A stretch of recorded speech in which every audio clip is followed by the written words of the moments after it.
Hello everybody, welcome back to Read and Reread. I am Angelia and today I have a book haul. I haven't done a book haul video since February and books have slowly accumulated. I never go out and buy a giant stack all at once, but they have trickled in ones and twos and threes, and now all of a sudden I have a whole bunch of books that I want to share with you. If it is weird and glasses glary and shadowy, it's because it is raining outside, and I usually, when I film, I just open up all of the blinds and turn off the overhead light, and you can probably see a shadow of the fan, but I need the extra light, and it's also hella hot in here, so the fan is staying on. So anyway, that's my disclaimer in case I look murky or shadowy or whatever. The first books I have to share with you, and some of these you have seen because they might have been already, I may have read them, or they may have been in the TBR, but they're still officially part of the haul because I never haul profiled them. They didn't get their moment in the limelight. So anyway, disclaimer over, here we go. So as you know, for the Booktube Prize judging, we received fields of 6 books to read and rank, and I had read 3 of them already. So of the 3 that I did need to read, one was at the library. Well, another one technically was at the library, but it never came in time for me. So I bought 2 of the books to read for the judging, and that was Trespasses by Louise, which I think I got from somebody on Pango Books. And then also Kaikeyi by Vaishnavi, Patel. And I found that at Half Price Books. Trespasses, I can't talk about these 2 a whole lot because of the judging rules, but you know, the video is forthcoming. But this one is set in the 70s in Northern Ireland, and it's a tale of a young woman named Kushla who begins a relationship with an older married man. She's Catholic, he's Protestant. Trouble ensues. And Kaikeyi is a feminist retelling of the epic Indian story, the Ramayana, from the perspective of Kaikeyi, who was a woman who who kind of set off the whole story by putting her own son instead of her stepson, as expected, onto the throne and banishing the other young man from the kingdom. But in this retelling, Patel presents a case that Kaikeyi could have had her reasons for this decision. So next, here is a pair of books by the same author, Jess. I have a lovely hardback copy of himself. I think this is the UK edition, and also Mr. Flood's Last Resort. So I had bought The Night Ship back at the Barnes & Noble. That was in my last haul. Back at that Barnes & Noble half-price sale that they have right after Christmas. And then we loved it so much that we have been in pursuit of the rest of Kids' books. So we got Things in Jars, which also I think was in a previous haul. But these 2 are her other 2 novels so far. And I think I found one of them at half price and one of them from a seller on eBay. And I haven't read either of them yet. This one's kind of on my current TBR as the next one that I want to read. And this is the only one that Stephen hasn't read yet, so I'm sure he will read it soon. But I've heard nothing but good things about those 2 books, so I'm really excited. I'm excited that I have all 3 of the rest of her books still waiting before me. So it's a long time until I run out of books by Jess to read. So let me know if I've heard from people about these different books, but if you have a favorite of these, let me know because I'm just curious. Another thing that I found recently at Half Price Books was a hardcover copy of Station 11 by Emily St. John Mandel. And when this book originally came out, I read the library copy and loved it. Stephen loved it, and we went on and read The Glass Hotel, and then more recently Sea of Tranquility. And I've gone backwards. I read one of her older books as well, and now I'm going to have to put the title in because I forget which one or what it was called, but I feel like something about Montreal, but I'll put it in. But I've always wanted to have a copy. Last year I chased down a hardback copy of The Glass Hotel, and I got Sea of Tranquility when it came out new last year. but this has been a holy grail pursuit to get Station 11 in the hardback, not with the TV show pictures on it. And I thought about it really hard and manifested it, and it appeared at Half Price Books. So I was so happy. And I'm about to embark on my rereading of those 3 novels in close proximity so that I can enjoy some of the little, almost like Easter eggy overlaps. She puts characters in that were in previous books, but they might be very different. I know that there's people in the Glass Hotel who died in Station 11, for example. So she presents alternate versions of realities with the characters. In Sea of Tranquility, I know that she has characters that also met different fates in the Glass Hotel. So I know that since I noticed a few of them, there's got to be more that I didn't notice because of the time space between the readings. So I want to reread them again and savor things that I might have missed previously.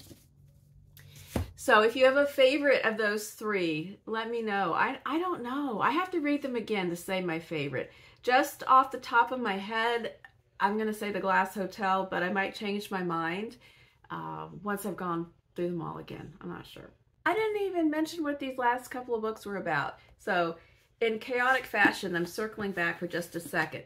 Mr. Flood's Last Resort. So I don't know what city this is set in, but it's current times.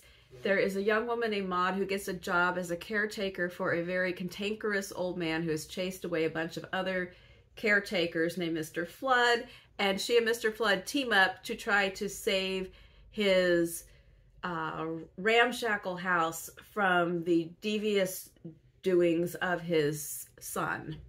And secrets emerge, family secrets emerge, and possibly related to the unsolved case of a missing schoolgirl from long ago. And then himself, I have zero clue. Let's take a look. When Mahoney returns to Moulderig, a speck of a place on Ireland's west coast, he brings only a photograph of his long-lost mother and a determination to do battle with the lies of the past. No one living or dead will tell Mahoney what happened to the teenage mother who abandoned him as a baby, despite his certainty that more than one of the villagers knows the sinister truth. Between Moulderig's sly priest, aren't they all? Its pitiless nurse, aren't they all? And the caustic elderly actress, aren't they all? Throwing herself into her final village play, this beautiful and darkly comic debut novel creates an unforgettable world of mystery, bloody violence, and buried secrets. Well, there's nothing I love more than some mystery, bloody violence, and buried secrets, so I'm all in for that one. And you throw in a sly priest, a caustic old actress, and a pitiless nurse. A recipe for success. All right, and then of course Station 11. This of course is a pandemic novel about a group of traveling Shakespearean performers who are moving through a landscape after about 99% of the world's population was wiped out by an extremely fast and ferocious virus. And we move back and forth in time to people who were surviving at the time of the outbreak, people in this new time period.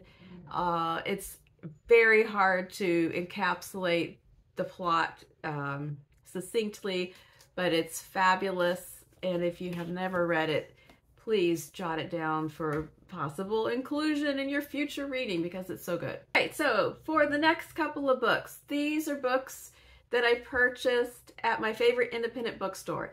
And I was not there on Independent Bookstore Day last week. I was actually there a few days before that, but it still counts, and it's always Independent Bookstore Day when I'm in Austin. So while I was there, I did pick up 2 books. The first one is Summer by Edith Wharton, a slim edition. And this is a book by Edith Wharton that I've never read. And I really love Edith Wharton, but I've never read this short novel. And when you look at the description of the plot, at first it sounds rather overly dramatic, but then a really good little tidbit is further down in the description. So it says at first, a naive girl from a humble background meets an ambitious city boy and a torrid romance ensues. Despite her pride, independence, and honesty, Charity Royale, which really sounds like a fake name, feels shadowed by her past, especially in her ardent relationship with the educated and refined Lucius Harney. Now, to me, that doesn't sound particularly promising. It sounds kind of corny. But when you go further down, we find out that Edith Wharton said that this book was a personal favorite among her works, and she liked to refer to it as the Hot Ethan, a sultry companion to the chilly landscapes of her ever-popular Ethan Frome. Well, if they should have led with that, Hot Ethan, I'm there. I can't wait. Then the other one that I bought at Book People, I'm going to show it to you in a second. This book I bought because while we were actually on the road, on that particular Texas road trip, we listened to a podcast, and I cannot for the life of you tell you the name of this podcast show because it's not something that I have listened to before. But the host was interviewing Emily St. John Mandel, and the interview was a year old, so it was upon the release of The Sea of Tranquility. And they talked about a lot of things, and at the end of the interview, he asked her, I guess it's the way that he signs off, and he asked her about 3 book recommendations. And she made 3 recommendations, and I can't remember one of them, but 2 of them I had read, and then the 3rd one is the book that I bought. So she recommended Ill Will by Dan Shawn, which I love. And then she recommended another book that I have read, and I can't remember what it was, but it might have been a Jennifer Egan book, but I'm not sure. Because I might be mixing it up with something else I listened to, but I don't know. But then based on the strength of those 2 recommendations and my general love for her, the 3rd book that she recommended I did buy, and it is Scary Monsters by Michelle de Kretser, a novel in 2 parts. And this is so weird because there are 2 sides to this book, literally. So the first half is called, well, it depends on where you start, but there is a half called Lily, and a half called Lyle, and it opens up in either direction. So we have this book, and we have this book, and then they meet in the middle, and there are French flaps. Okay, so what is it about? It is a somewhat speculative book, and it has to do with Asian immigrants in Australia. Lyle's story is in the future, in the near future. It says that he is an Asian migrant who works in near future Australia. He fears repatriation and embraces, quote, Australian values. He's preoccupied by his ambitious wife and his wayward children. Islam has been banned in the country. The air is smoky from a permanent fire zone, and one pandemic has already run its course. The other storyline is Lily. It takes place in the 1980s, and she is also an immigrant from Asia in Australia, and she moved there when she was a teenager, but now she lives and teaches in the south of France. She is upset about the treatment handed out to North African immigrants where she lives, is creeped out by her downstairs neighbor. And it sums it up down here at the bottom. It says, 3 scary monsters, racism, misogyny, and ageism roam through this mesmerizing novel. Its reversible format enacts the disorientation that migrants experience when changing countries, and that changes the stories of their lives. It is suspenseful, funny, and profound. So I don't even know. If you have read this book, please tell me something. And I don't know if I should read Lyle's story first or Lily's story first, because there's no indication except maybe the barcode of which side is the best to start on. Do I start? I don't know. What should I do? So that one is a case of Emily made me do it. Also, while we were at the bookstore, I saw a book that I did not actually buy at the time, but I ordered it later, and I think I got it at Thrift Books, and that is On Such a Full Sea by Chang-Rae Lee. This is another speculative fiction book, And the reason why I bought this book was we saw it sitting on display at Book People, and Stephen commented that this book, it reminded him of a friend that he used to work with that I was also acquainted with. And this friend, Vince, recommended this book highly, and Stephen had purchased it for his high school library. So seeing it there reminded him of that, and we were thinking about Vince. And we realized that I've never even heard of the book, and he hadn't read the book, although I have read another book by this author, Chang-Rae. I know I read A Gesture Life, and I might have read one other. So I was looking at this book, and I said, you know, this sounds really good. And so we did not buy a copy there because they only had a paperback, and I thought, with this being a little bit older, maybe I could find a nice secondhand hardback copy for our library. And I did. So here's a little synopsis. It is, let's see. In a long declining future America, abandoned urban neighborhoods have been repurposed as secure, self-contained labor settlements. That kind of makes me think of like Parable of the Sower. Here, communities of contented workers, descendants of those brought over en masse many years earlier from environmentally ruined cities in China, devote their lives to the cultivation of pristine produce and seafood for the wealthy residents of the elite walled villages that lie outside. In return for their contributions, the workers are protected from the violence of the wild, crime-ridden, anarchic quasi-states that exist elsewhere. So, and it is about a woman who leaves the safety of the gated community when her lover disappears. So, yes, that's giving me a little bit of Parable of the Sower and Parable of the Talents. That idea of walled cities and protected enclaves, and then the horrible world outside. That is a little bit of a speculative trope that's come up in a number of books, but it is a hole that I'm willing to fall into multiple times if the book is really good. So that to me sounded very intriguing, and also I just love this cover, and I am looking forward to getting to that book as well. The next book is a tale of excitement, disappointment, customer service, and an ending yet to be determined. So I bought this copy of Evelina. It's Evelina, or The History of a Young Lady's Entrance into the World by Frances Burney. I got this from Thrift Books, and I purchased this book because Frances Burney is an author that influenced Jane Austen, an author that she read, and I'm kind of interested in reading some authors that I'm kind of following in her reading path and reading some of the authors that she enjoyed or that influenced her. And I thought I might read it either before or during Jane Austen July. When I opened it up, a bad smell wafted out, a very cigar type smell. And then this fell out, which is a little card from Nat Sherman. Somebody bought some handcrafted cigarettes, and the smell is in this book.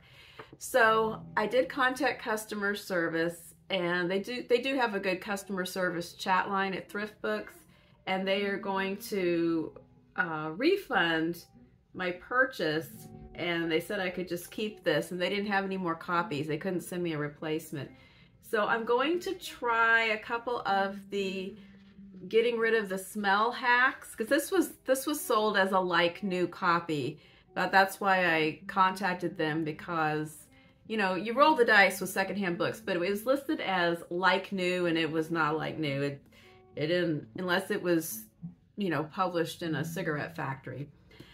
So I'm going to try the Ziploc with the dryer sheet method, and maybe put some baking soda down in the bottom, and just try some of those smell removal efforts before I give up and send this on its way, because I really do want to read it. So if you know another good hack for getting the stink out of the book, tell me in the comments. But wait, there's more. There's just a few more books, and these are all the category, I guess, is Booktube made me do it, because these are all books that I have heard about on other people's channels that I have purchased because I was so intrigued. And my list of additional books that would fall in this category is so long. Every so often I just break down and I have to buy some of them. I mean, there's so many. I wait them out, and if they're never going to come to my library and I really want to read them badly enough, I eventually hunt them down and buy them. So the first one is Mayflies, and I've heard about this on multiple channels. This is a story about a pair of friends growing up in a Scottish town in the 80s. Then there's a 30 years later part about them getting back in touch, I guess, and some bad news. I'm thinking maybe one of them's terminally ill or something like that. I don't know yet, but it's supposed to be so good, so emotional and beautiful, and so I'm very interested to read this. And I just I love this cover too, just these three boys. Actually, there's another one. If you open it up, there's a fourth one. Another one that is Booktube made me do it. And this is another kind of a holy grail where I really wanted this book in a hardback. And everywhere I went, it was always in paperback. And I didn't like the paperback. It was kind of, the one that I saw it a couple of times. It was kind of, this is hard to describe. I prefer hardbacks, but I will buy paperbacks.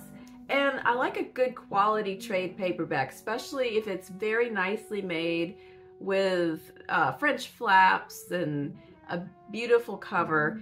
But the cover of this book that I kept running into, it was kind of narrow, and I'm really picky. Like the size of the print and the way it's laid out on the page and all that wasn't satisfying to me. And I finally found a hardback of The Secret Lives of Church Ladies by Deesha Philyaw, and as best I can tell, she has not released another book since this one, and it is a collection of short stories, shortlisted for the National Book Award.